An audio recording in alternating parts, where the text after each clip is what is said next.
在古代大户人家的千金是不学跳舞的，可我5岁时就求着母亲替我请了舞蹈大家，只因我深知男人永远无法抗拒曼妙娇软的女子，所以我每日必用牛乳泡澡。历经数年，终于将自己调养得艳若桃李。奇迹后，我被圣旨赐予楚王。新婚夜，当楚王望着我纤纤玉足，移不开眼时，我便知道我成功了。见识，我也是在这一年被赐婚嫁给了楚王。成婚后，我处处守着规矩，尽心尽力伺候婆婆，是所有王妃里最贤惠懂事的一个。可惜，我的温顺乖巧换来的不是丈夫的疼爱，而是她的冷漠与白眼。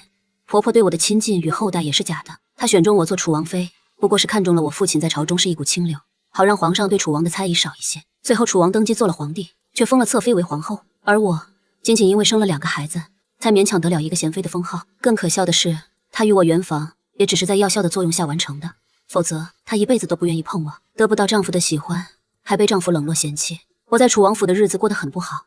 我以为老天对我还算不薄，只一次我就怀上了皇嗣。我以为丈夫会看在孩子的份上怜惜我，可我又想错了，孩子的出生反而让他更加厌恶。更糟的是，因为夫妻关系不睦，2个孩子也开始讨厌我，甚至不愿亲近我这个生母。最后我35岁那年郁郁而终。也许是老天可怜我，竟然让我重生回到了5岁那年。10年来，我大门不出二门不迈，努力提升自己，改造自己，为的就是等皇上的赐婚。圣旨下来的那一刻，既然注定陆衍会成为天下最有权势的男人，我就不会放弃这送到手的权利。同样，我要借他的势力成为天下最尊贵的女人。今天的盛京城格外热闹，皇上赐婚，让我嫁给楚王陆衍做王妃。我精心打扮，坐上了皇家迎亲的喜轿。从今往后，我就是皇家的媳妇，名字记入皇室玉牒，是正经的楚王妃，未来的太子妃，甚至宣宗帝的皇后这个身份，我也要牢牢抓在手里。不知过了多久，礼官的声音传来：“请王爷踢轿门。”我的思绪一下子被拉了回来，我挺直了脊背，凤冠压得脖子酸疼，但我只能忍着。轿门打开，礼官把红绸放到我手中，接着一只骨节分明的手掌伸了进来，我轻轻搭上去，感觉他的指尖一片冰凉，那是他身体本能抗拒与我接触发出的信号。不过我已经不在意了。楚王脚步沉稳地走在我前面，我在丫鬟的搀扶下一步步跟着。当我跨过火盆的时候，绣鞋却踩到了陆衍的喜袍上，只见他身子一动，手里的红绸就掉进了火盆里，瞬间烧了起来。我看到红绸上窜起火苗，吓得手足无措。慌乱之中，我好像勾到了什么东西，整个人直直朝火盆的方向扑去。同一时刻，陆衍本能地伸手揽住我的腰，把我接住了。他只觉我的腰身纤细柔软无骨，我毫不客气地扑进他怀里，紧紧贴着他。紧接着，我的喜袍也落入了火中。陆衍看了一眼，一个转身将我抱了起来。他本意并不想与我亲近，只是做不到见死不救。当着众人的面，他更不可能没有风度地推开我。谁知一股沁人心脾的少女体香钻进了他的鼻息。他低头一看，是一张五官精致的绝色面容，像盛开的樱花一般，真是美人如花。刚才发生的一切不过是转眼之间，陆衍动作也算快，扯下滑落在我胸前的盖头，重新给我盖上。之后他又恢复了那副生人勿近的冷淡模样。你还能继续吗？我看着他，微微点头。婚礼继续进行，所有礼仪完成后，我才被搀扶到了新房。新郎则留在前厅宴客。我进了新房，就把下人都遣了出去，屋里只留了我的陪嫁丫鬟春兰和秋菊。等下人关上门，我紧绷的神经才放松下来，自己动手揭了盖头，捶着酸痛的腿和腰背。让嬷嬷去准备水吧。是。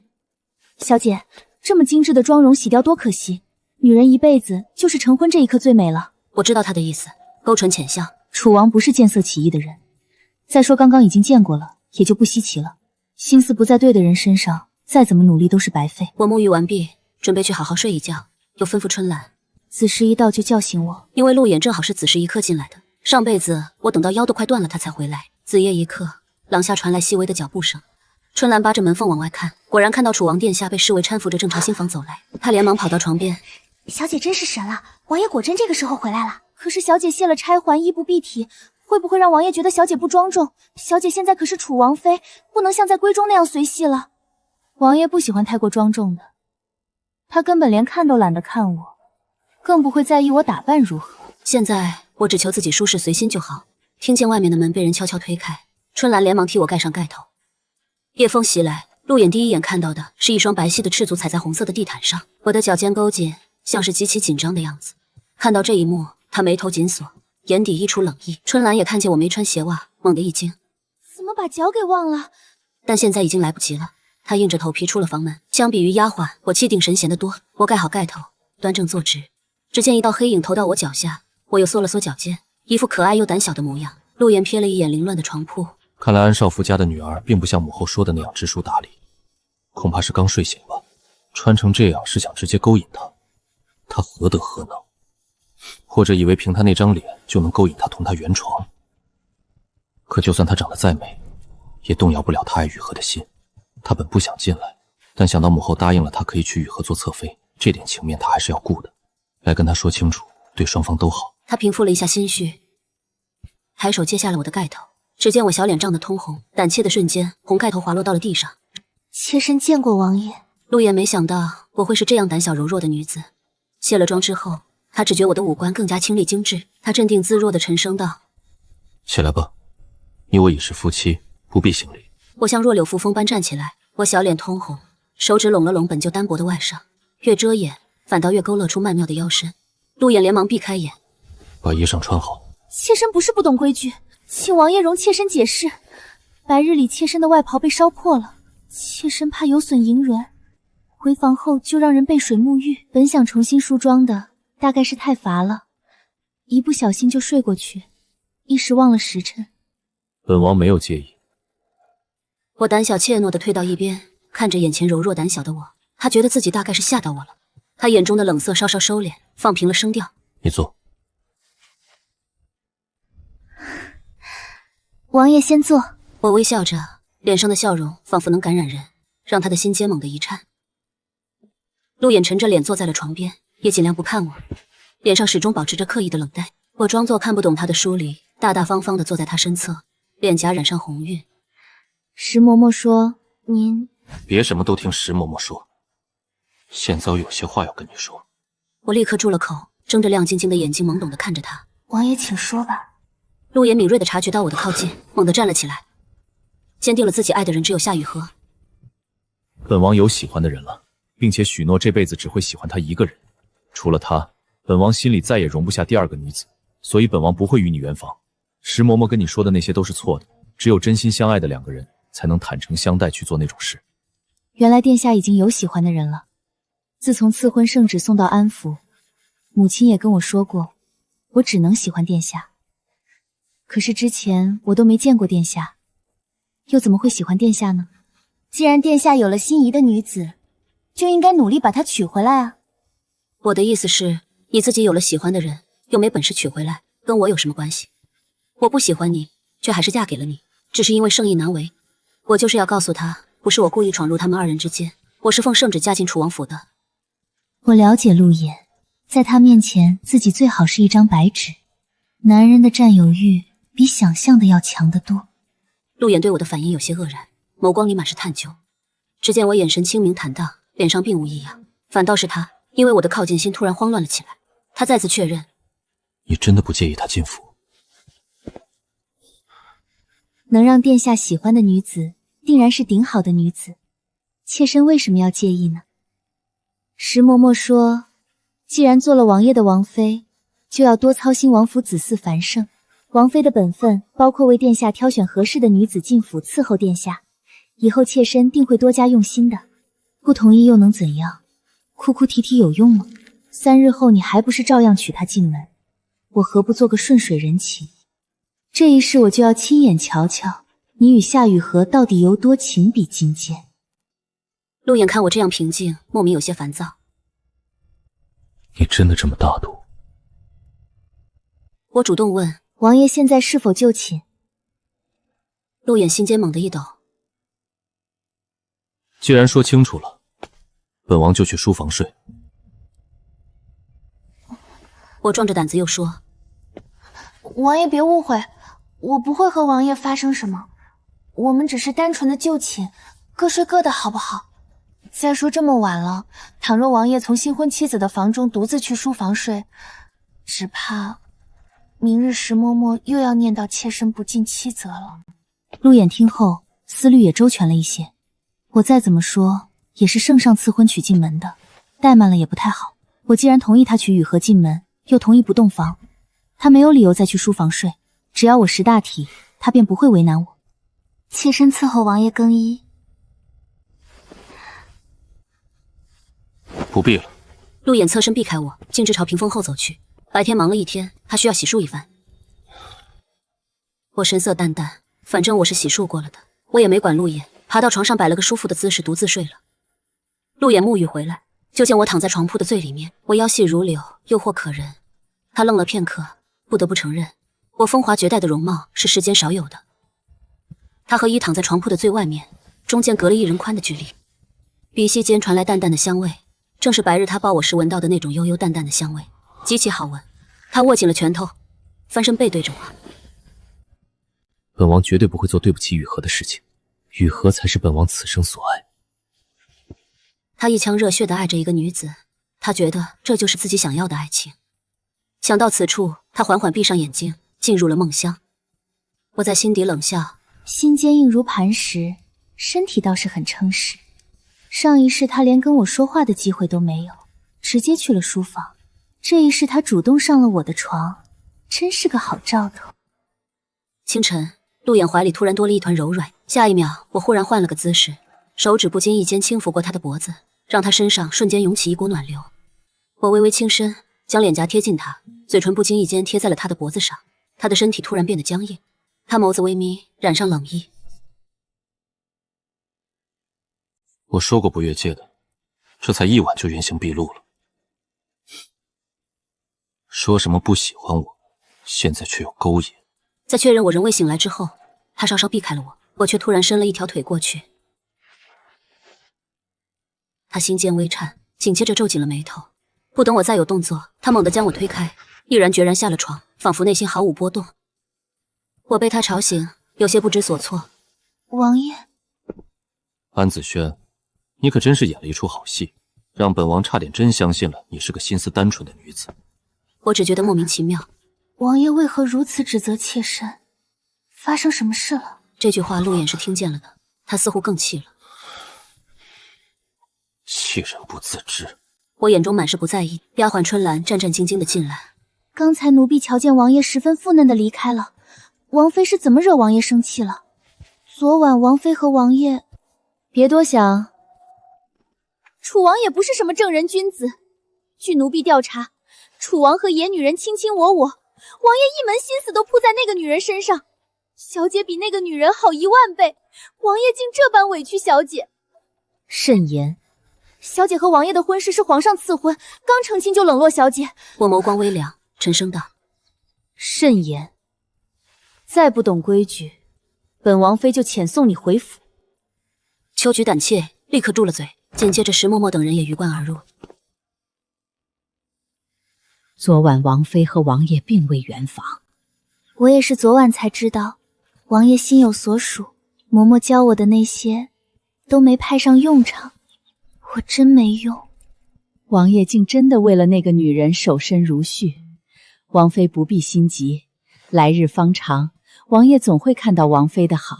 我乖巧的点头，一句话都没说。我刚到前厅，就见陆衍等在那里，就算再气，待心腹进宫给皇后请安的规矩，他还是懂的。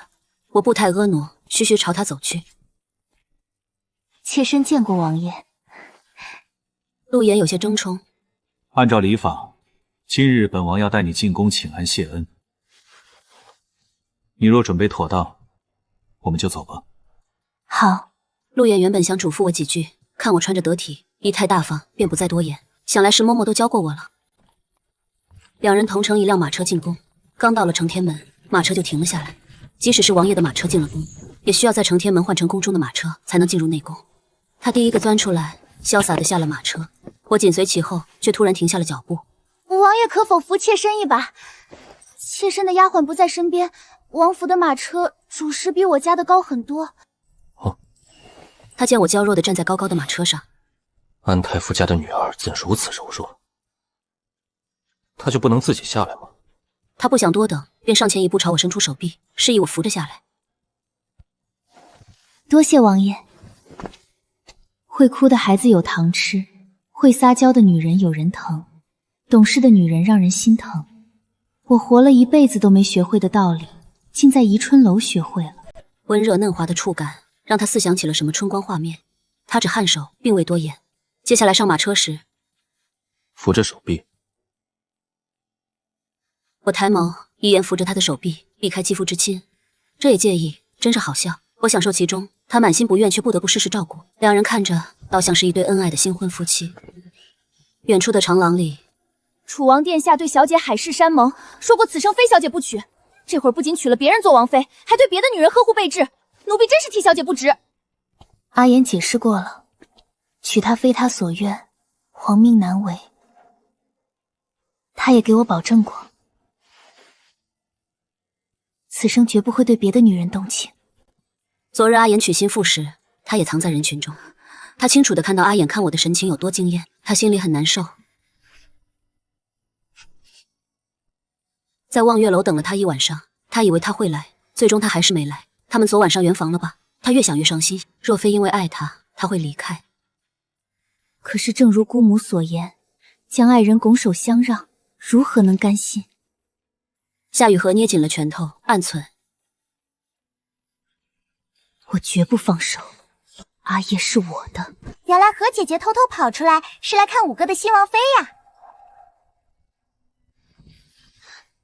我才不是看他，我是想要去骑马。他自信满满，相信阿衍不会喜欢上别人。阿衍更不是一个色令智昏的男人。昨日因为隔得太远，他又藏在人群中，也没看清楚我长什么样。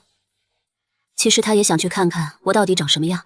刚才他站在皇城上远远瞧着，只觉得远处的倩影身材高挑，婀娜多姿，就是看不真切容貌。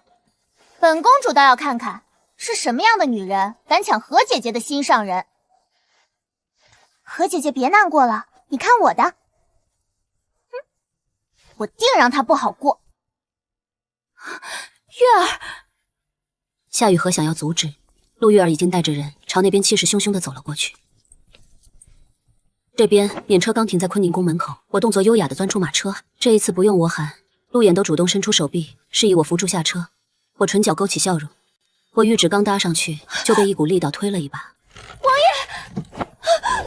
我惊呼一声，脚也没站稳，猛地朝马车下栽去。他眼疾手快，懒腰将我抱起，我眼中惊魂未定，小脸变得惨白，身体也瑟瑟发抖，双臂挽住了他的脖子，声音娇媚如丝：王爷又救了妾身一幸，救命之恩无以为报。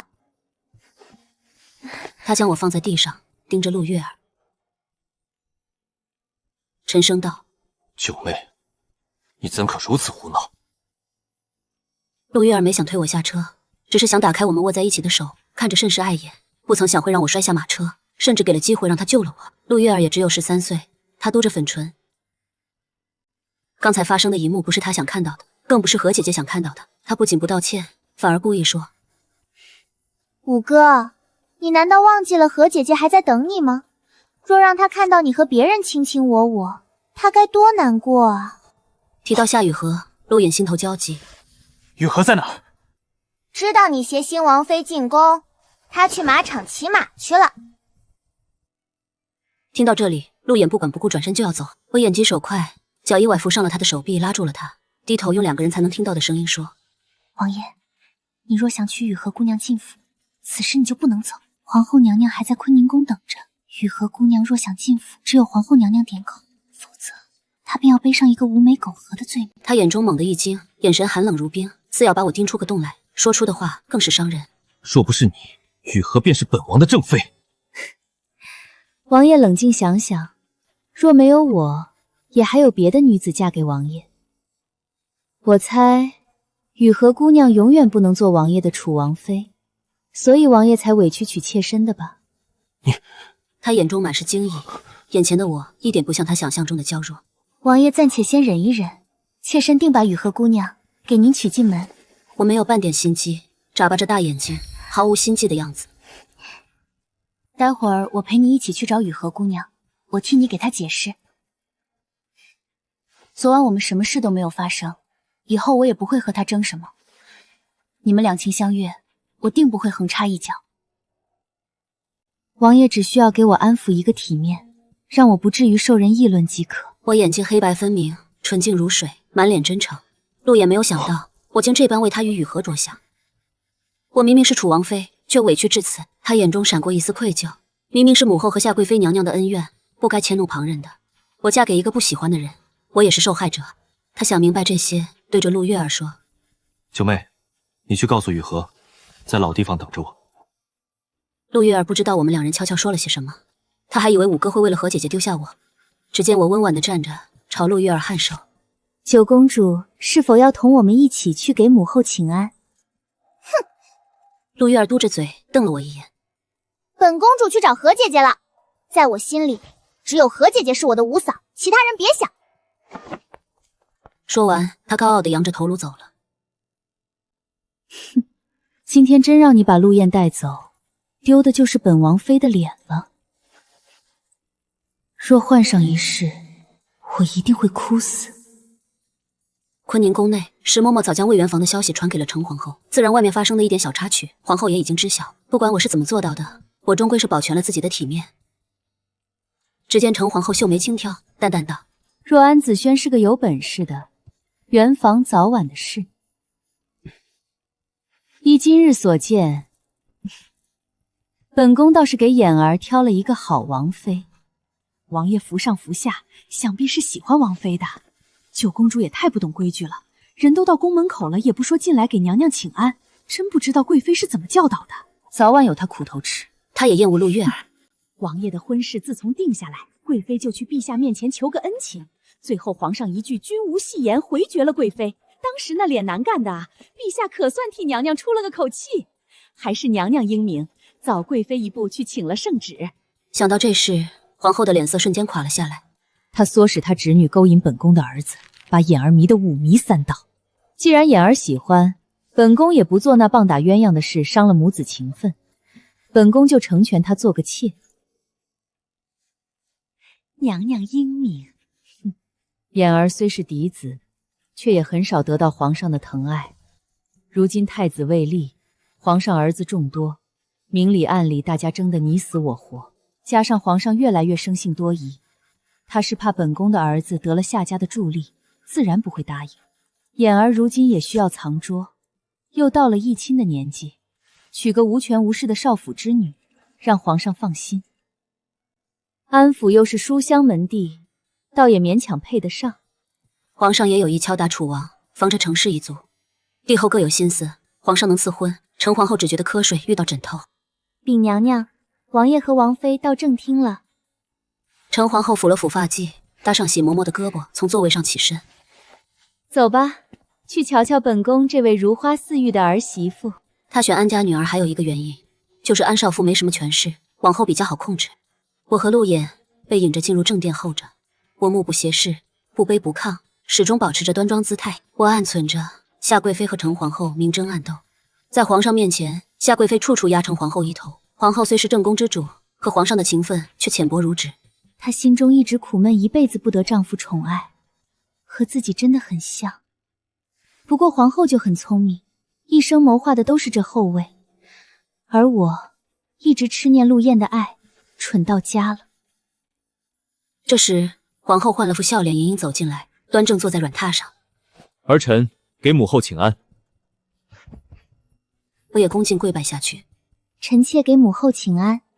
不必多礼，都起来吧。眼儿，还不快扶你媳妇儿一把？陆衍规规矩矩扶起我。谢王爷。这时，喜嬷嬷又端来茶水，我接过。母后请喝茶。皇后接过，轻抿了一口，又放下。拿上来吧。吩咐宫女拿来托盘，上面有几样精致的首饰，算是见面礼。我恭恭敬敬接过。谢母后。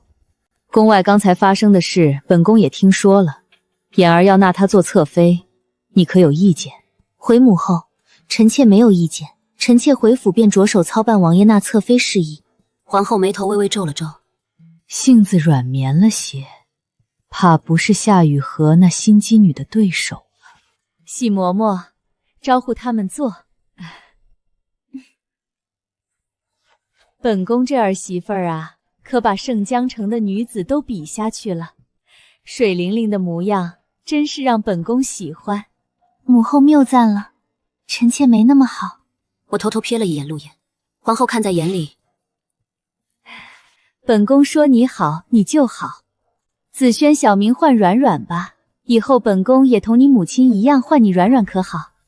好，我娇柔的模样清纯无害，仿佛我是一颗极听话好用的棋子。前世我因为得不到陆衍的喜欢，又不听皇后的话，在皇后这儿成了弃子。后来夏雨荷的手段果真是高明，陆衍为了他和皇后几乎闹到断了母子情分，甚至在夏雨荷坐上皇后之位后，夏贵妃和皇后同享太后尊位，气得我吐血。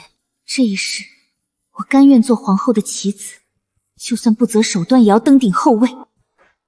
早膳过后，陆衍借故要去御书房独自离开了，我则留下来陪皇后说话。我端庄有礼地坐在软凳上，皇后开诚布公。新婚不到2天，你当真愿意俨儿娶侧妃进门？妾身不愿意也改变不了什么，不如成全他们有情人终成眷属。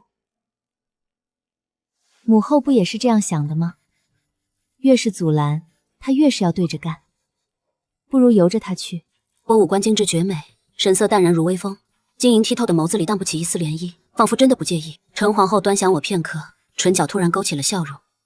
果真是个聪慧的女子，有软软这么贤惠的妻子照顾俨儿，本宫也就放心了。夏雨珂自小在边塞长大，性子活泼了些，俨儿也只是一时觉得新奇才沉迷了些。以后夏侧妃进了府，教导侧妃的重任，本宫就交给你了。如何教导，软软自己拿出一个章掌出来。左右不过是个妾，男人嘛，就是要多哄哄，他自然就到你房里来了。我耳朵羞红一片，微微垂首，视线也只落在面前的茶杯上。臣妾知道了，皇后娘娘这是要拉拢我了，我怎么说也要回应。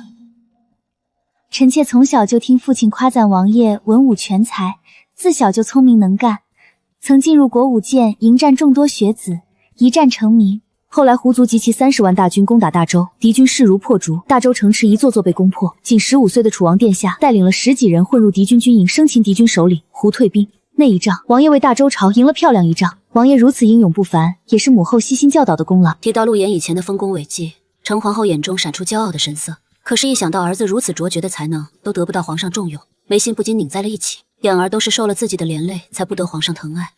母后怎么了？我稚嫩的脸颊上闪过一丝疑惑。俨儿现在一个心思都扑在那个女人身上，本宫也头疼，所以你要多把心思放在俨儿身上。臣妾想，王爷会明白母后的苦心的。民间有句话，先成家后立业。以前王爷还未成亲，他心思自然散漫，父皇不放心交他重任也是情有可原。现在就不同了，只等夏侧妃进府，王爷总归会勤奋上进的。皇后听至此，心里豁然开朗，眼睛明亮起来。这个主意好，让俨儿去皇上面前谋份差事。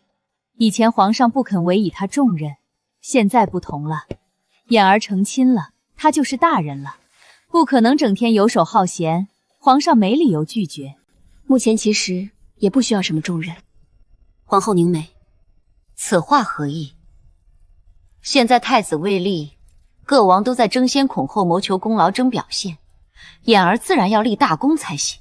现在天下太平，王爷只需要留在陛下身边，为陛下分忧即可。圣经大小事务多得度不上数，凭王爷聪颖天资，臣妾想他定能手到擒来。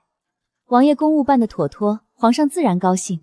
皇后瞳孔放大，果然是少妇之女，有见识。留在皇上眼皮子底下，总比放任他远走他乡强。软软觉得俨儿适合哪个职位？听闻圣经此时正好有个空缺，京兆府尹之职。臣妾想王爷正好可以胜任，也是去磨练一番，静等陛下重用。给他找个事做，省得他整天和夏雨荷腻歪在一起。陛下还是太子的时候，也曾做过京兆府尹，这个职位好。本宫即刻去御书房请旨。软软，你先在宫里玩会儿。陈皇后生怕这个肥差落到了别的皇子手中丢了机会，让喜嬷嬷重新给她装扮了一番，又命喜嬷嬷从小厨房里盛了一碗汤放进食盒里，便去找皇帝去了。我连忙起身相送，直到皇后走远，我才站直了身子，迎迎出了正殿。我记得陆衍被立为太子，是因为他会在1年后重新披上铠甲，击退胡族蛮夷的进攻。那一仗陆衍打得很漂亮，后又治水有功，表现出非凡的能力，皇上龙心大悦，他才被封了太子。可是这1年，他和夏雨荷成亲后，两人你侬我侬，感情升温。与此同时，陆衍出了坤宁宫，就直接去了马场。此时他还不知道自己的媳妇给他找了个头疼又缠身的职务，以后就算没有公务，我也会给他制造公务，让他在皇上面前好好表现。马场上，一匹枣红色的骏马疾驰奔跑，马上一位英姿飒爽的红衣女子熟练地操纵着缰绳。陆衍一眼看过去，想要喊停他，却因为隔得太远，他听不到。于是他骑了一匹骏马追了上去。陆衍马术很好，追到夏雨荷面前时，他拉紧了缰绳，解释道：“雨荷，你别生气了，我和安子和清清白白的。”我才没有生气。王爷娶了王妃，就好好和王妃过日子。我要回家了，回到边塞的将军府去。陆衍着急了，弃了马飞，奔到了夏雨荷的马背上。还说没有生气，你回去了我怎么办？父皇下的赐婚圣旨，我没办法抗旨。娶她不过是权宜之计，我喜欢的人只有雨荷一人。夏雨荷也不端着，喜上眉梢，钻入了陆衍的怀里。阿言，你真的和他没什么吗？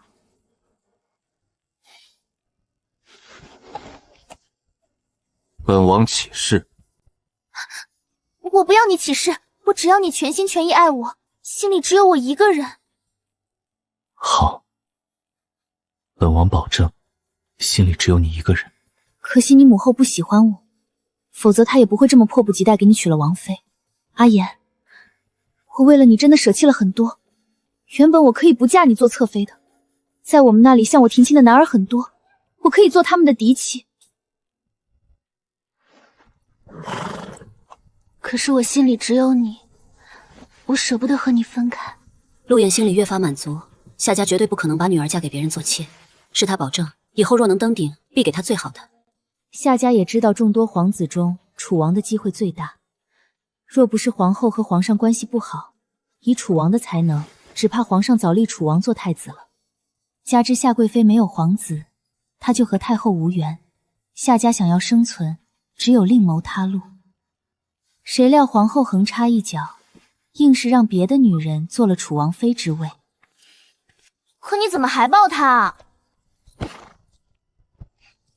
本王哪有抱他？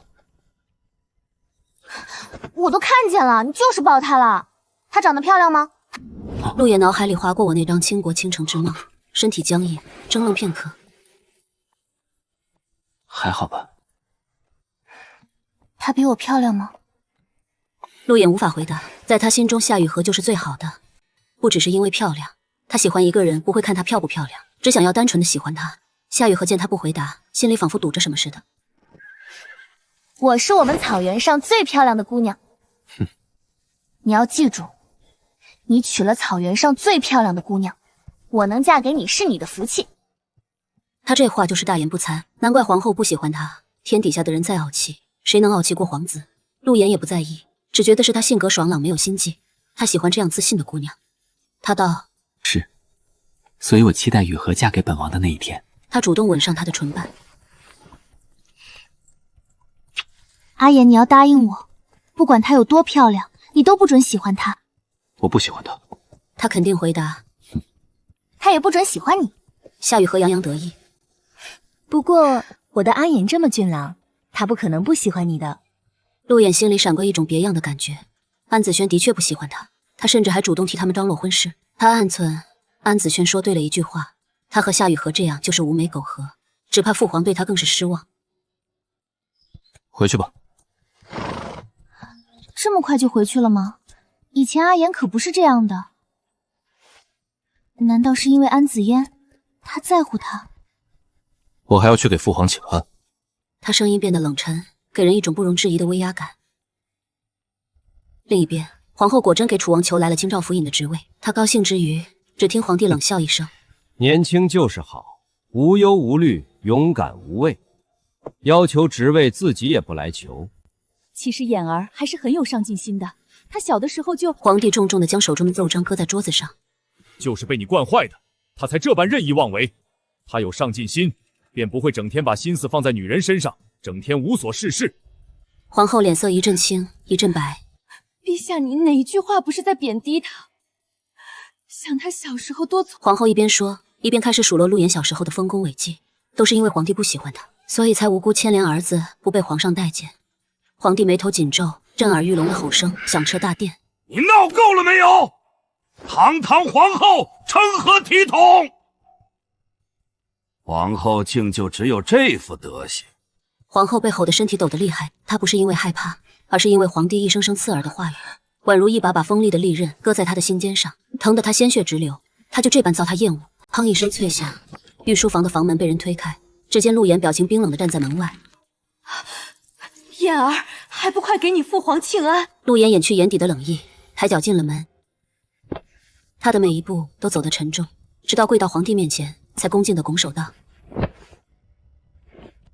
儿臣参见父皇。”起来吧。谢父皇。陆妍一如既往的恭敬。皇帝刚和皇后吵完架，他仿若习以为常，什么事都没有发生一般。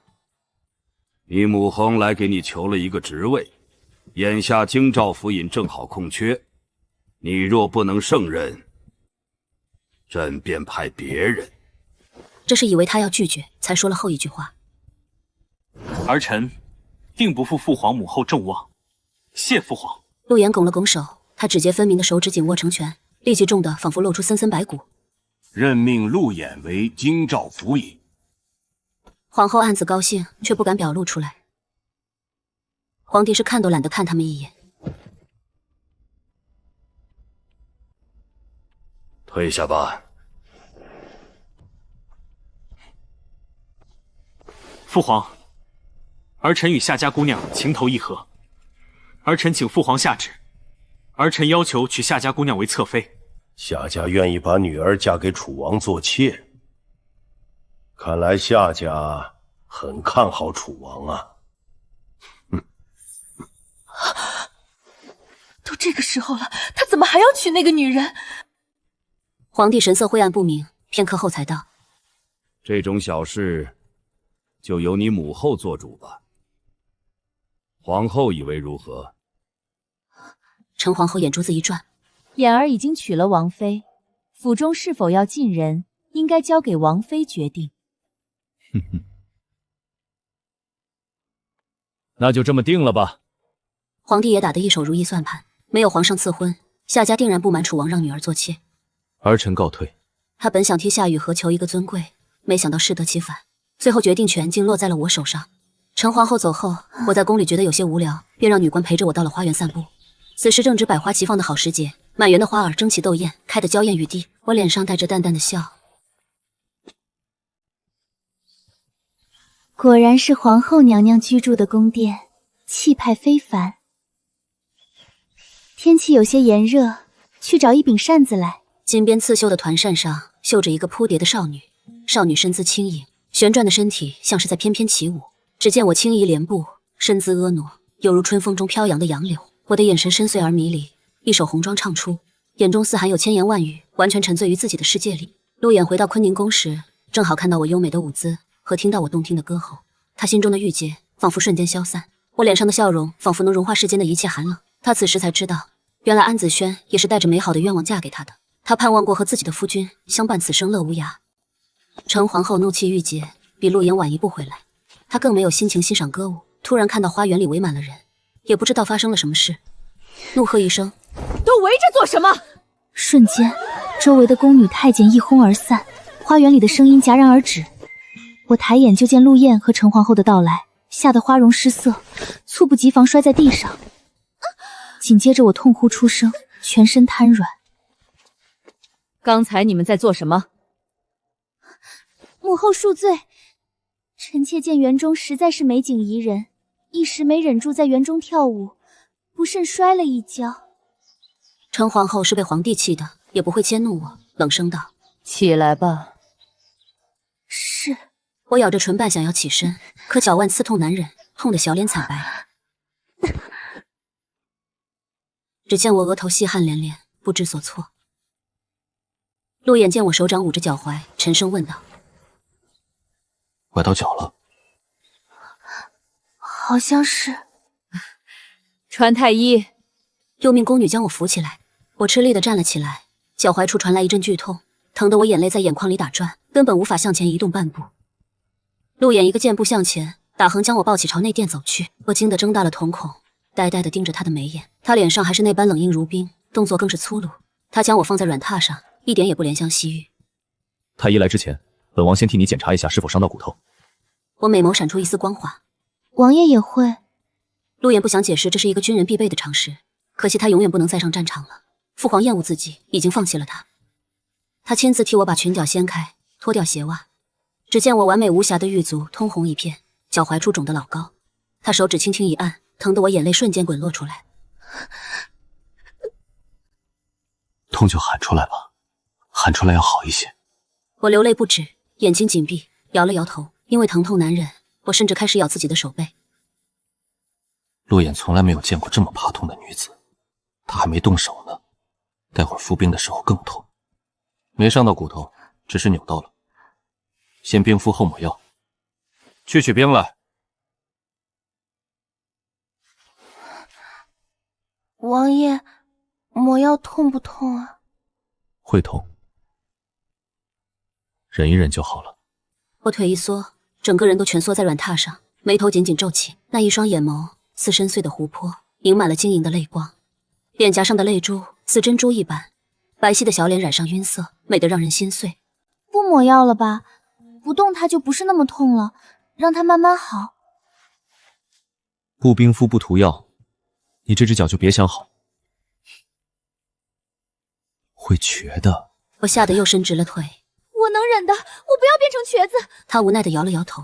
很快，宫女也找来了冰块，可冰块刚碰到脚踝，轻点儿，痛。宫女见状更不敢用力，只要稍微碰到我一点，我就痛得全身站立起来。她实在看不下去，不用点力，怎么消肿？宫女哪敢不从，试着加重力度。我更是痛得狠狠咬着手背，手背也被我咬出血痕来。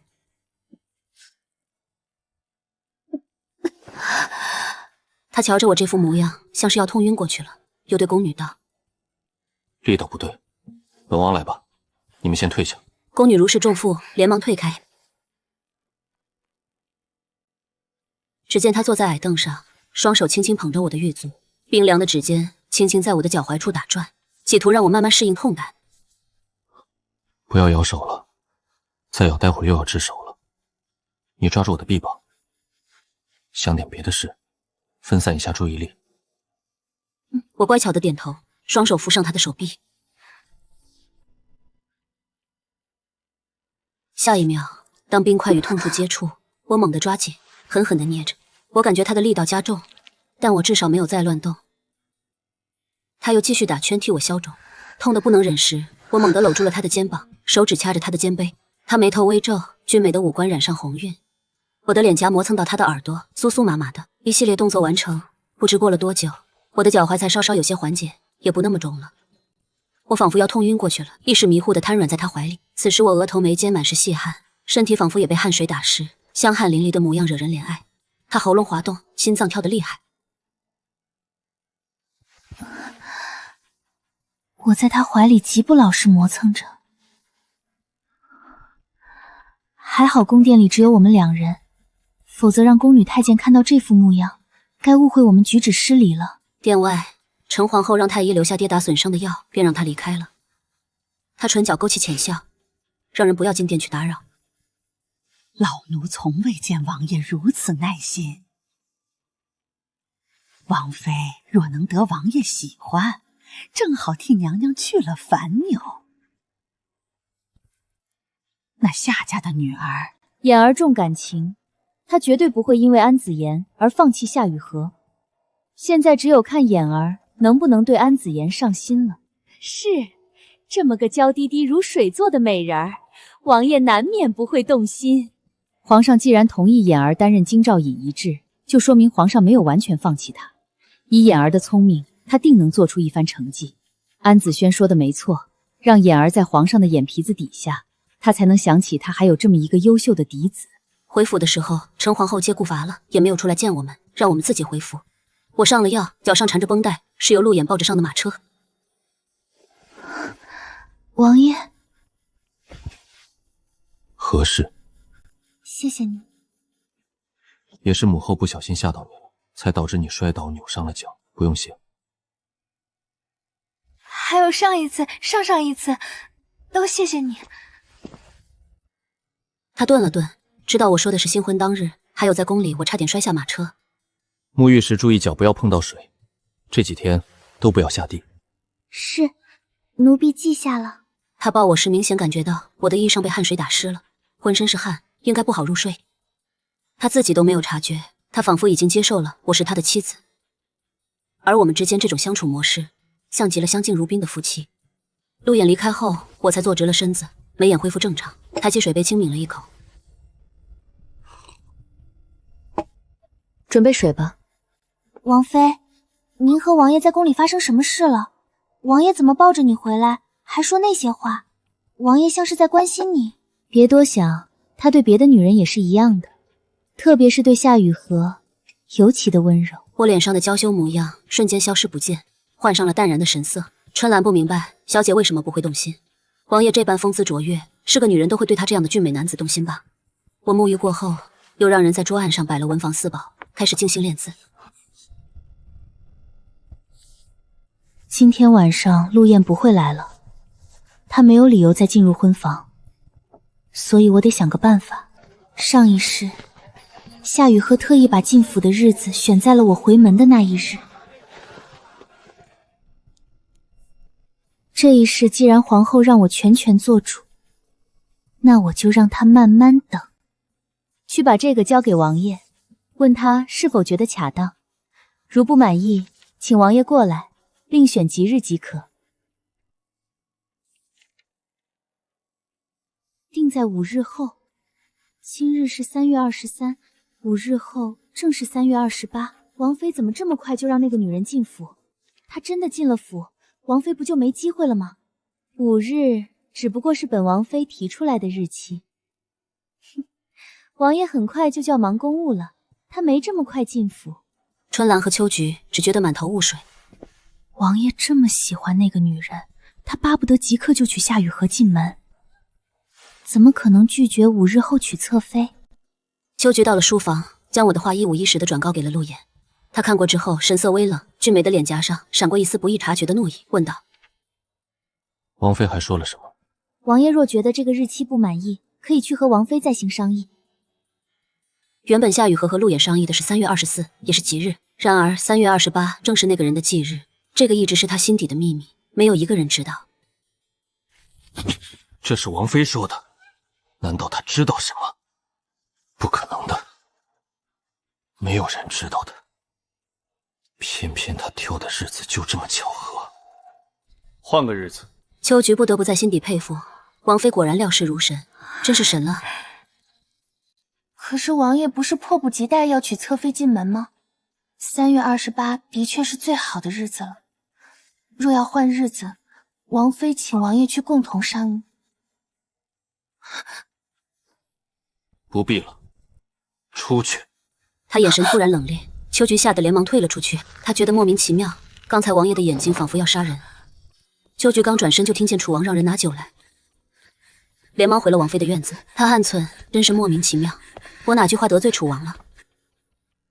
我练了一会儿字，就有些乏了，准备上床小憩一会儿，才想起今天还没有练功。秋菊回来后说了书房的情况，王妃又道：王爷可生气了，我看见林侍卫搬了好几坛酒进去，王爷这是想要醉生梦死啊！我听后浑不在意，随他去，他想娶夏雨荷，早晚会来找我的。我记得前世每逢3月28，陆衍都不会宠幸嫔妃，就算是夏雨荷也不行。我不知道那日有什么特殊的意义，但对陆燕来说，的确意义非凡。恰逢此时，陆衍醉酒闯入了我的闺房，他不管不顾绕过屏风，看见眼前的情景，眼中一闪现几分慌乱，然目光却难从眼前的女子身上移开。前面的女子美得让人窒息，我大惊失色，匆忙掀了薄被遮在身上，我遮的也像没遮一样，咬着朱唇，故作生气。王爷进门怎么不敲门？这里是揽月阁吧？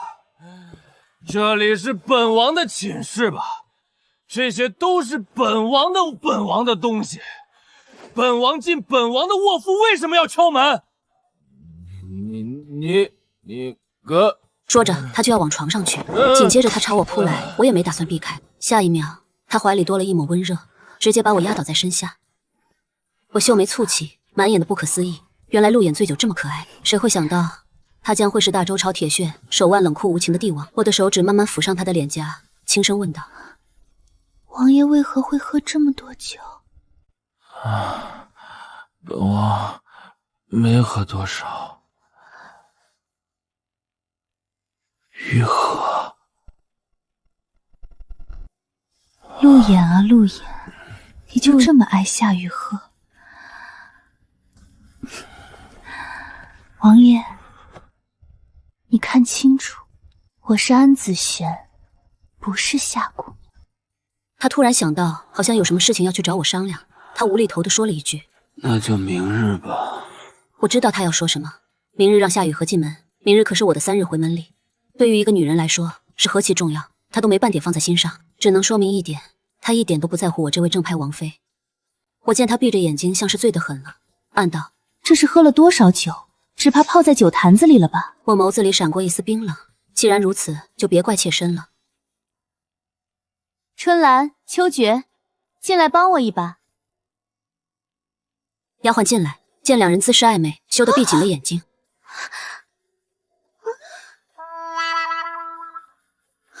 我脚不能用力，你们快来帮忙啊！扶他起来，推到床上去。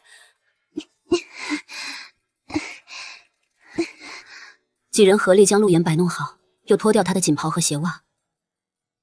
我累得气喘吁吁，我遣退丫鬟，安静地躺在了陆衍身边。忙碌了一天，我是真的累了，也没心思去勾引一个喝醉的人，沉沉睡去。一夜无眠，两人都睡得香甜。翌日我醒来，发现自己又在陆衍的怀里，想到昨晚给他用了点迷香，我唇角勾起一抹得意的冷笑。夏雨荷，这辈子你就慢慢等吧。正当我要伸手摸上他的鼻梁，他突然动了一下，像是要醒了。我连忙闭上眼睛，佯装成睡熟的样子，他却突然翻了个身，将一条长腿压在我的腿上，刚好碰到我的脚踝处。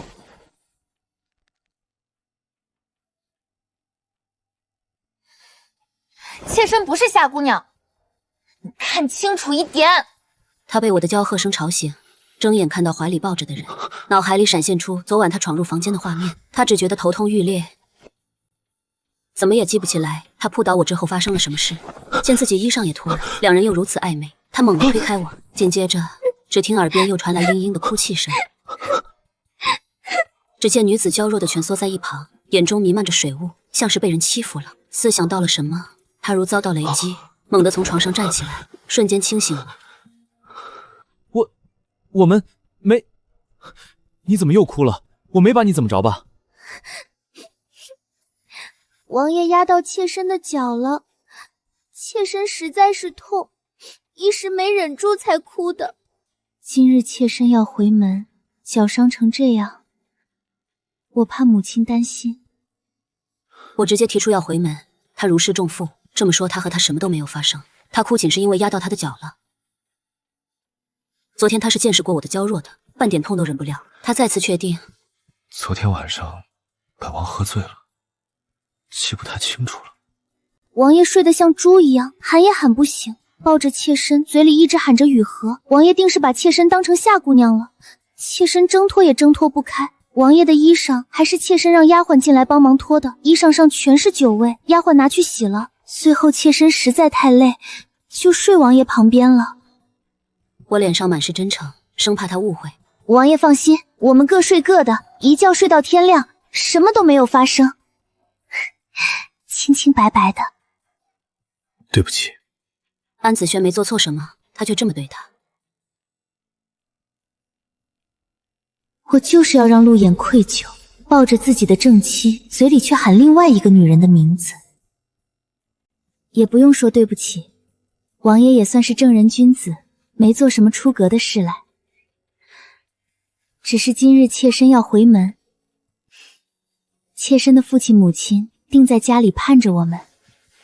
他像是想到了什么，今日正好是他和雨荷约好迎娶他过门的日子。昨天晚上他就是来和我说这事的，他答应要去夏府接雨荷的。非得回门吗？他问出这句话，果然还是想先去接夏雨红。女子嫁人都是要有回门礼的，夫君若不陪妻子回门，王后那女子就别想活了。这么严重？他还不太懂这些规矩。王爷，我说过了，我不会打扰你和夏姑娘。我只想要王爷给我安家一点体面，我就占用王爷这一点点时间而已。我是说你的脚伤成这样，不方便。就算我脚断了，我爬也得爬回去。我撇开眼不看他。那就这样吧，怎么还生气了？我换脸也快，呆愣地盯着他。王爷是说会陪妾身回府见我爹娘，王爷若能去，他们一定很高兴的。我脸上满是泪痕，又布满笑容，完美的身段恰似精雕细琢的艺术品，如雪的肌肤在晨曦的光线下更显楚楚动人。他有一瞬间着迷，不禁为之倾倒。陆眼色迷心窍，点了点头。本王和你回去。谢谢王爷。我讨好的模样，朝他俯了俯身。春兰、秋决、石嬷嬷，多备一份早膳，打水来准备梳妆。今日我们回安府，我可想爹爹和娘亲了。说到回安家和我的父母，我娇俏的脸颊上布满了笑容，眸光璀璨夺目，周身都透露着幸福，欢快的像林间鸟儿。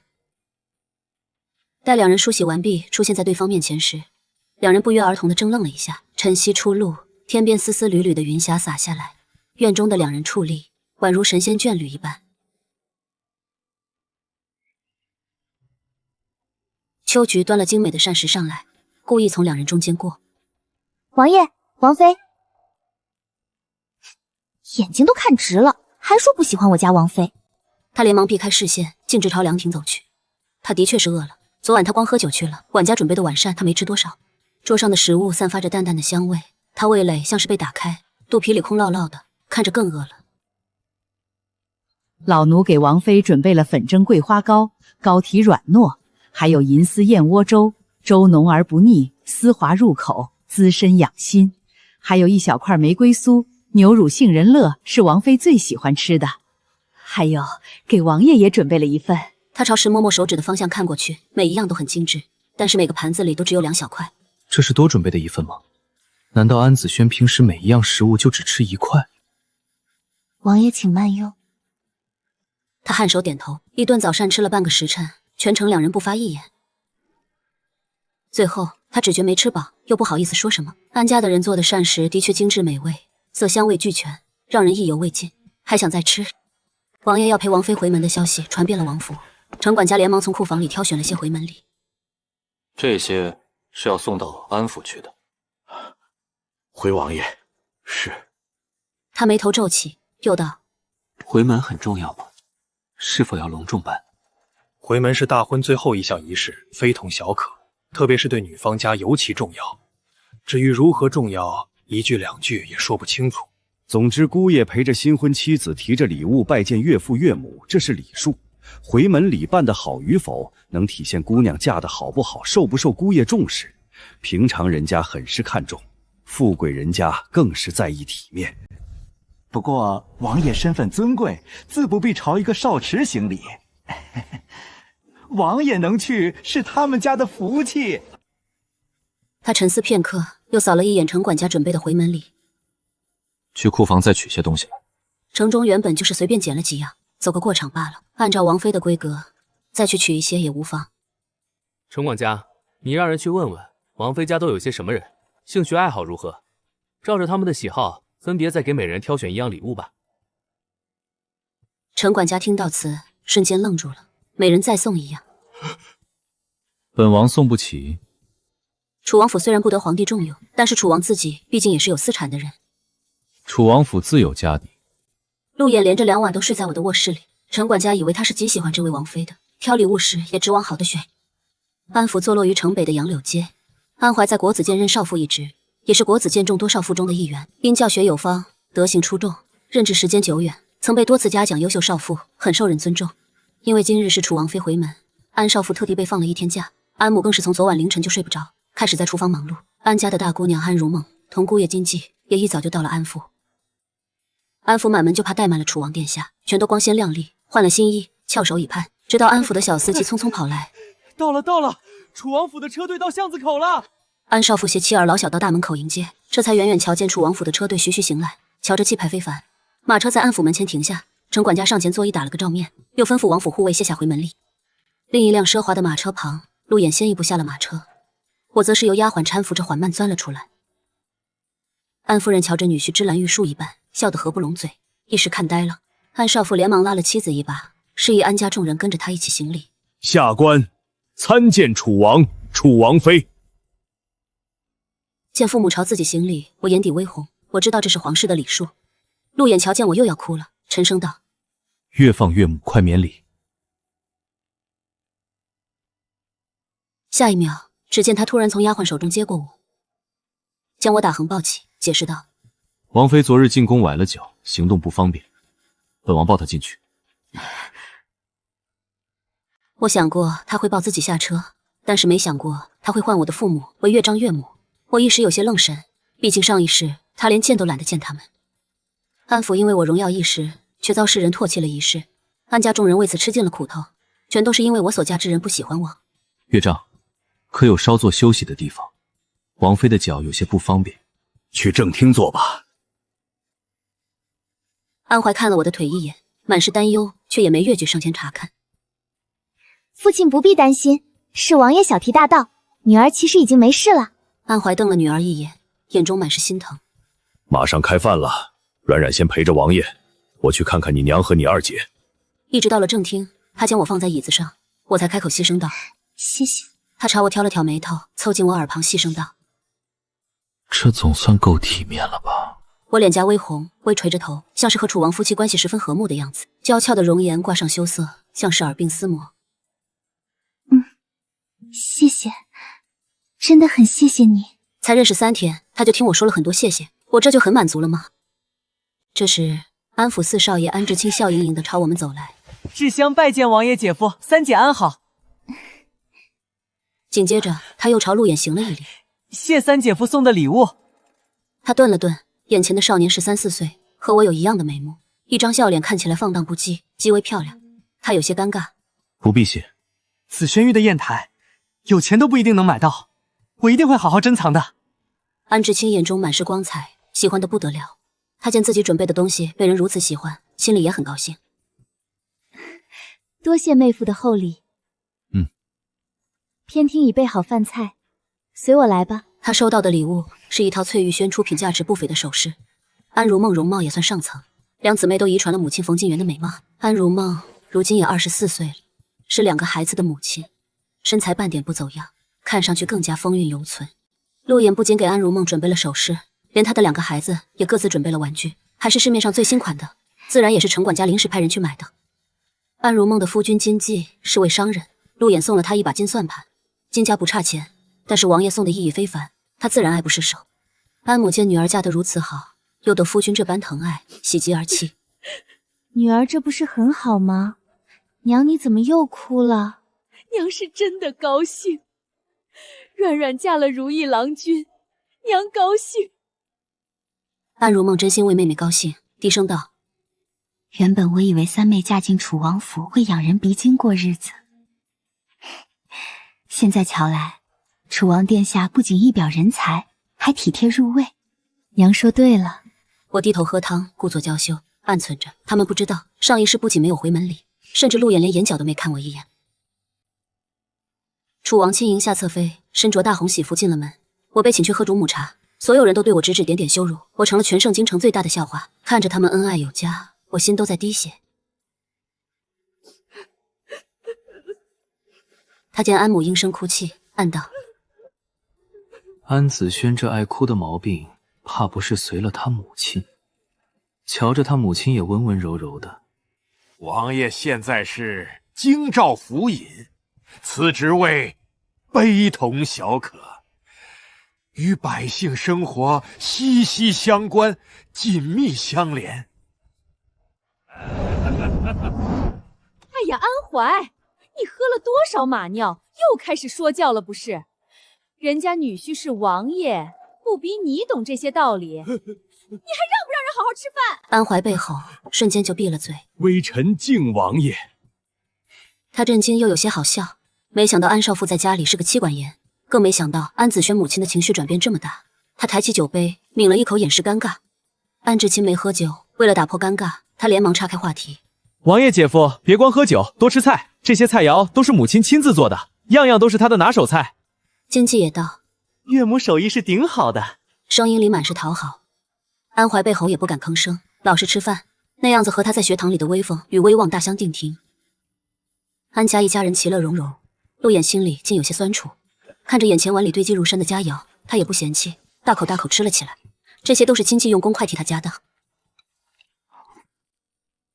金继见状，只觉得受宠若惊，不仅和楚王殿下同桌吃饭，同壶饮酒，他还吃了自己给他夹的菜。最有面子的是，楚王殿下是他妹夫。陆衍从未觉得这般轻松，高兴之余就多喝了些酒。至于夏府那边，他也第一时间派亲信送了消息去，会另择吉日迎娶她。安子轩也答应他们的婚礼会隆重办，绝对不会让夏雨荷受半分委屈。安子轩能做到此，他觉得他很大度，于是便做了退让。雨荷是个心胸豁达的女子，一定也会理解的。夏府里，夏雨荷听说楚王陪楚王妃回娘家的消息，她整个人仿佛凝固了一般。阿衍明明答应我的，他怎么会去了安府？他明明不在意安子轩，答应今日来接我。床上是他陪着一起挑选的嫁衣，原本侧妃只能穿粉色的嫁衣过门，是他坚持要给她全盛京城最华贵的新娘喜服和最隆重体面的婚礼，这才重金订了一套大红色的喜服。这已经是王爷第2次失约了，今日可是小姐出嫁的日子，他怎么可以随便派个护卫过来说今日不能接小姐，推迟婚礼？要推迟到哪一天？堂堂将军府的小姐，由正妃变为侧妃，已经够委屈了，王爷怎么能这样对小姐？她只不过是区区少夫之女，怎么能与小姐相比？别说了，出去！他朝丫鬟吼了一声，丫鬟不再多言，独自出了房门。为了给小姐出气，于是自作主张的将这件事通告给贵妃娘娘知道，娘娘定能替小姐做主。夏雨荷心里难过，泪流满面。她端坐在铜镜前，目不转睛地盯着镜中的自己。她自认自己长得很美，不输盛京城里娇弱的深闺女子。阿衍不喜欢那般娇柔做作的女人。可是他和安子轩成亲的画面回荡在他脑海里，他焦急地把安子轩抱在怀里，他眼中闪现出惊艳与欣赏。阿衍从未用这样的眼神看过自己。安子轩就真的这么漂亮？她能比我还漂亮吗？阿衍说过我是他见过最漂亮的女子。他自信满满给自己打气，擦掉泪痕。就算她再漂亮，阿衍也不可能喜欢她的。我应该相信阿衍。他走到床边，开始穿起了嫁衣。大红色的嫁衣，美轮美奂，他沉醉其中。哪个女人不梦想嫁给自己心仪的男子为妻？更何况他们两情相悦。阿衍看到这样的我，一定也会很惊艳的。他只是没有看到我穿嫁衣的样子。今日我一定要在安子雍的回门日嫁进楚王府，绝不可能再给安子雍和阿衍独处的机会。阿衍爱的人是我夏雨荷，不是安子熙。你去找楚王，就说，今天他要让我亲眼看看陆衍多爱他。与此同时，皇宫里，夏贵妃接到丫鬟银杏传来的消息，没想到安子轩这么有手段，竟让楚王去了安府，让雨荷一个人苦等。不行，本宫要再去求皇上。说着，夏贵妃盛装打扮了一番，来到皇帝的承乾宫。步入金碧辉煌的宫殿，夏贵妃莲步轻移，宛如一朵盛开的娇艳花朵。她身穿华丽羽衣，轻柔如雾，飘逸若仙。臣妾参见陛下。青青来了，这儿有没有外人？免礼吧。陛下忙于公务，都好久没来臣妾的鸾凤宫了。臣妾都想你了。皇帝心领神会，搂上了他的纤腰。陛下，臣妾上次和你说的那事，雨荷心仪楚王，陛下就给个恩旨吧。就当给臣妾一个面子，您就把雨禾赐给楚王殿下做侧妃，求陛下成全她吧。夏贵妃第一次来求王妃之位，第二次来求侧妃，皇帝不可能不给夏家面子，终于松口。那就这钦天监选个日子，爱妃去张罗吧。臣妾谢陛下恩典，择日不如撞日，今日正好是个宜娶宜嫁的好日子，臣妾这就去办。他目的达到，恭恭敬敬朝皇帝行了一礼，便出了承乾宫。皇帝知道夏家的打算，又招来曹公公。楚王今日去哪里了？今日是楚王妃回门，王爷应该是陪着王妃去了安府。朕的这个儿子本事不小啊。曹公公不敢接一句，又命徒弟吴昕端了洗漱用品进来，亲自伺候皇帝洗漱。另一边，夏府的护卫赶到安府门前，扬言要找楚王，还说有封信要亲自交给他。今日我家有喜，老爷吩咐不见客。门童说完就要关门。城南夏将军府，我有重要的事找楚王。护卫有些傲气，门童名唤安焕，从小得安府收留，会读书认字，最见不得傲气的人，也有些脾气在身上。夏将军府，他只知道今日是三姑娘回门，任何人都不得打扰，又想到对方自报家门城南夏将军府，这不正是他和秋菊姐姐去过的那家吗？当时他听秋菊姐姐嘟哝了一句，夏小姐原来是楚王的相好啊，难道正是夏家姑娘要给楚王殿下送信？他心领神会。门童先是朝他笑笑，才道：既然是找王爷的，我这就去通报，还请稍等。你手中的信是否需要我转交？不必了，见到王爷我亲自交给他。安焕轻手轻脚地跑到我身边。三姑娘，门外来人了，说是夏将军府的。夏雨荷真是沉不住气，竟派人找上门来了。她就这么迫不及待要嫁给陆衍吗？上一世她以侧妃身份风光嫁进楚王府，成了陆衍心尖上的人。这一世陆迟迟不去，他心尖上的人就要闹了。王妃，夏雨荷都背上包袱去了城外十里亭。演这一出好戏啊！我神色淡淡。王妃，夏贵妃领了皇上赐婚的圣旨出宫了。我记得上一世夏贵妃可没插这一脚。陆衍和夏雨荷你侬我侬，婚事也办得隆重，不过并不是圣上赐婚。夏雨荷进楚王府帝后都没有认可，自然她入不了皇家玉蝶。陆衍登基后不顾礼教封她为后，这一世得到了皇上的认可，可就大大的不一样了。他们打了我一个措手不及，不管是因为自己的重生产生了蝴蝶效应，还是别的什么原因，这一世我都不会允许夏雨荷风风光光嫁进楚王府。王爷喝醉了，要不要奴婢再给王爷添加点料，让他睡到明晨？他要走就让他走得越远越好，王爷不去找他，看他怎么办。不可如此，王爷心尖上的人要走了，他不去把人追回来，就是本王妃的不是了。再说他怎么舍得唾手可得的荣华富贵就这么走了？与其让他们藕断丝连心心念念，不如让他们轰轰烈烈爱一场。人生短暂，莫要留下遗憾。我绝不会给陆毅秋后算账的机会，还得让他对我感恩戴德，羞愧难当。春兰听着自家主子这语气，额头冒出3条黑线，不可理解主子的思路。丈夫要去找别的女人，她却……这像一个妻子说的话吗？我不顾腿脚不便，一边走一边问：王爷送到哪间客房休息？准备马车，多加来2匹快马。小姐让卑职一定要将信亲手交给王爷。阿言，见字如晤，我走了。看完信，他面色一沉，心仿佛空了一大片。雨荷要永远离开，对他来说无异于晴天霹雳。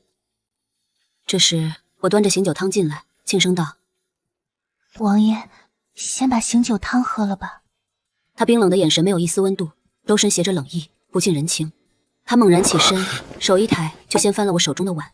刚刚熬好的醒酒汤不算凉，洒在我嫩滑白皙的手背上，瞬间红了一片。我连忙藏起手，忍着一丝疼痛。是我不小心洒了。春兰，再端一碗来。春兰动作也快，又盛了一碗，连忙捧上。我捂着手背，轻声道：“直接给王爷吧。”他原本想要发火，见我这般模样，只扫了我的袖子一眼，沉声道：“你独自回府吧，本王还有事。”我追了出来，眉眼交集。王爷若有急事，安府有2匹千里良驹，兴许能帮到王爷。他充耳不闻，走得很是焦急。爷，发生什么大事了？选2匹快马，出城。玉和走了，他会变赛了。林峰只觉得丈二和尚摸不着头脑，转身看了王妃一眼，只见王妃也满目焦急的模样。他道：“刚才王妃说安府就有快马。”他顿了顿颔首。走吧。待他走了之后，我神色才恢复如常。我掀开刚才被烫过的地方看了一眼，媚眼如丝，魂不在意。王爷也真是的，朝我们小姐发什么火？又关我们小姐什么事？手都烫红了。我眼底无波无澜，涂抹点药膏就好了。王爷刚才那样子，是天要塌了还是地要陷了？值得他如此着急。王爷敢爱敢恨，心尖尖要走了，着急不是很正常吗？我心头经不起一丝涟漪，我早就放下了。见到这样冲动的陆衍，我只觉得好笑。我们去拜别父亲母亲，就回王府吧。小姐不喜欢楚王，那她为何要嫁给他？小姐志不在情爱，而是心系天下之人。两人都无法理解，小姐这般如花的年龄，为何不向往美好的爱情？告诉谭婉清，她妹妹的仇，今天可以报了，只要能让她痛快，皆可。顺便通知下去，留在夏府的探子可以撤回来了。要提前动手，真的吗？那狗官早该死了。我会成为陆衍和夏雨荷有情人终成眷属路上的绊脚石，这一世，他们统统都将成为我的垫脚石。城外10里亭有个土地庙，陆衍正是在这里追上了夏雨荷，两人情到浓时，就借土地公的庙堂拜了天地，是夏雨荷要求的。阿言，既然不能与你光明正大拜堂成亲，那我们就拜土地公吧。陆衍原本有些迟疑，禁不住夏雨荷的豪言壮举，又自知今日失信于他，刚看到他那一刻，那种失而复得的情感让他感觉如获至宝，终是同意与他在土地庙拜了堂。阿言，今日是我人生中最开心自在的一天，我们既然拜了天地，就是夫妻了。我是你的妻了，真是太开心了。他没办法给他正妻之位，现在私自在外面与他拜了天地，心里知道是不合理法的，但雨荷性子豪爽，不在意这些小节，他便依着他。他看他的眼神带着宠溺，只要不违背良知道义，雨荷提的任何要求他都尽量满足。他抱着他的腰身，靠在他的怀里。如果这里是他们的新房，接下来是不是应该他脸颊羞红一片？陆衍突然想到安怀在酒桌上叮嘱他的话，他想告诉雨荷，他的身份不允许他这样做。他推开他，沉声道：“雨荷，我们快回去吧。其实安子轩已经同意。”听到我的名字，夏雨荷眼中闪过一丝不高兴，扬眉打断他：“你说我是不是你的妻？”他有些迟疑，脑海里突然闪现我那张哭兮兮的脸。雨荷，做不到的事我不能承诺，皇命不可违。她是楚王妃没错，陛下赐婚不能改变了。可是我只想做你的妻子，我们不是已经拜堂成亲了吗？明明是我先认识你的，世道真是不公平，凭什么是她先嫁给了你？他愣住了，他明明爱的人是雨荷，却不得不娶了安子轩，对雨荷也不公平，甚至连个像样的婚礼都没有，因为不能给他正妻的位置。雨荷，对不起。以后只要阿直在心里把我当做你唯一的妻子，这就够了。他见他这样委屈自己，紧紧地搂着他。我不要你对不起，我只要你爱我，足够爱我。以后他仅仅只是楚王妃，而我是你的妻子，好不好？你不要喜欢他，好不好？好。他点了点头，双眸幽深，似寒潭深渊，深不可测。夏雨荷很是介意安子璇成为楚王妃，甚至在心里就开始阴谋论。他若知道我们成亲，一定会不高兴的，会阻止。爱情是很自私的，是不可以分享的。不会，他不会不高兴。他回答的斩钉截铁。你怎么知道他不会？安子轩若要阻止，就不会带夏家送信的人来见他。陆也没办法解释，怕他有多想。这时，路过的人见状，纷纷进来恭喜祝贺，想要讨一杯喜酒喝。可是这里的环境一言难尽，大家说了一堆祝福的话就走了。有人在城外十里亭土地庙拜天地成亲的消息不胫而走，很快传到了城里。风度翩翩的郎君，怎么会在土地庙拜天地？无父无母才会拜土地神。那样衣着打扮显贵的贵公子，怎么可能没有父母？他不敢把女娘带回家拜见父母，怕不是娶的外室。外室也不能在土地庙就拜了天地啊，这也太不孝了！拜土地神而不拜自己的父母，不是诅咒自己父母死吗？这是大不孝啊！侍卫林峰守在土地庙外，悄悄把手中的剑藏了起来，假装不认识土地庙里两人的样子。他只觉得丢脸，但是林侍卫八卦的心蠢蠢欲动。他佯装成路人，竖着耳朵听路过的人对自己的主子评头论足。听完，他也在心底里吐槽：这叫什么事啊？夏姑娘怎么会拉着主子在土地庙就拜了天地？如此胡闹，他治府中的王妃于何地？他还不想去敬主母茶，简直不合礼法，分明是故意的。王爷偏偏看不穿。银杏乖巧地蹲在一边，反正都是演戏，他也没放在心上，满心满眼都只在林峰身上。林峰看见有人看自己，连忙避开，只觉得全身冷飕飕的。夏贵妃亲自派了仪仗队赶到夏府，她今日要让雨禾风风光光进入楚王府，只要陆衍的心思在雨禾身上，雨禾就还有机会成为王府的女主人。前提是她得名正言顺的先变成陆衍的女人。夏贵妃盛装打扮进了夏府，却没见到夏雨禾。问了护卫才知道，夏雨禾已经收拾包袱朝城外去了。下午，陆衍带着夏雨禾回城，只见他身着大红嫁衣，面若桃花。夏雨禾的嫁衣太惹眼，路上行人频频侧头观看，有人议论：光天化日，哪家公子哥又抢了哪家新娘子？没见那新娘子笑得比花还甜吗？这哪里像是抢，分明就是新娘和男人私奔。陆衍耳力很好，听见别人的议论，神色微冷，身体也有些僵硬不自然。雨禾搂他的腰太紧了，出来时为了追上夏雨禾，他毅然选择了骑马。安抚的马果然是千里两驹，不克便在城外的土地庙找到了他。可是没有马车就很尴尬了。夏雨禾给他讲了很多关于草原儿女的胸襟与情怀，他觉得他们的爱情像风一样自由。有机会，他还要带陆衍去外面的世界走一走，看一看。终于到了楚王府门口，陆衍整张脸绿得像片青菜，路上的人说话有多难听，他的心情就有多糟糕。他翻身下马，险些丢了缰绳。夏雨禾满脸幸福，他才不会像安子轩一样娇滴滴连下车都不会。只见他腿脚一抬，纵身就下了马。他稳稳的站定，英姿飒爽，完全不在意外面围观的百姓为什么越来越多。他只想让世人知道她是楚王殿下心仪的女子，更想让我知难而退。